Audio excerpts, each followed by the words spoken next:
خانم سلام. یه روز یه قورباغه به باباش میگه بابا من میخوام ازدواج کنم. باباش میگه پسرم الان وقتش نیست.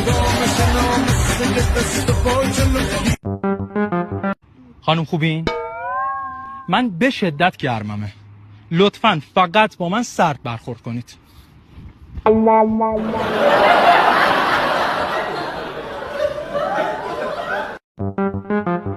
خانم سلام، من حالم خیلی خرابه. عشقم بعد از 4 سال منو ول کرده. دیشب از قلبم پرسیدم چرا من شبا نمیتونم بخوابم. قلبم گفت چون زهرا میخوابه.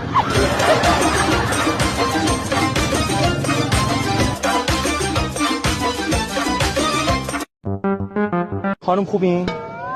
زنم با من چات کرده به خاطر شغلم، منو ول کرد رفت. شغلتون چیه؟ جان؟ شغلتون چیه؟ تو مرغداری کار میکنم، مرغای فلج رو میبرم دستشویی. خانم شما هم که دارین میخندین، واقعا شما زنم همتون بسن. کار خوبی. یادت نره دوست دارم، خیلی دلم تنگه برات، دارو ندارم و بگی. درود بر شما، خوبین؟ من تو زندگی سختی خیلی کشیدم، یعنی حتی یه روزایی بود که واقعا نون شب نداشتم بخورم. میدونین چیکار میکردم؟ نونای روزمونو میخوردم. پیش شما شازده خانم، منم فقیر پا.